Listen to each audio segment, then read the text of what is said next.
пепелка на косата. Веднъж то седеше в градината на тяхната къща и държеше в ръката си сламка чашка с сапунена вода. От време на време момиченцето потапеше в чашката тънка сламчица.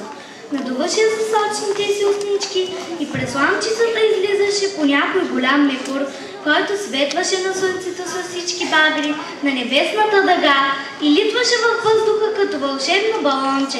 Много такива сапунени мехури излизаха през сламчицата и всеки от тях си мислеше, че е най-хубавият на света. Добре, че се откъснах от тази проста сламка.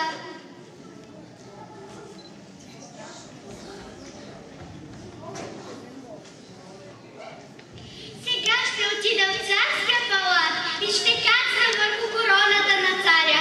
Аз напълно заслужавам това почетно място, защото по-прекрасна украса от мен няма.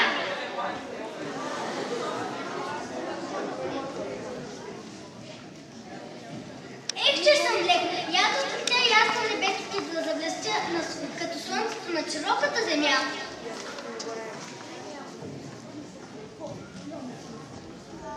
Внимание! Аз съм Фред Медоса Мангир в областта си.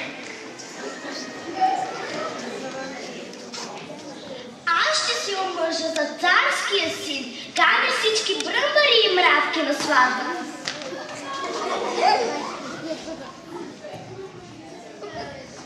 Аз пък отивам в морето да стана царица на подводното царство. Колко е грозен светът за мене! Ето, че и аз най-сетне се родих, за да отстраня Бога заради грозотата, която се створил.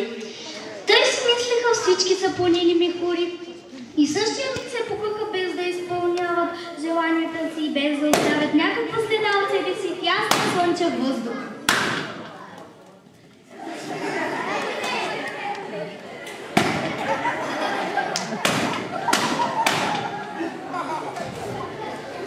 А през тънката слънчица продължаваха да се раждат и да умират десетки нови мехури. Същото е горделиви и краткотрайни, като изчезналите си събратя. Докато най-сетне сламката се счупи, а малкото момиченце плисна сапунената вода на земята и започна да подскача на един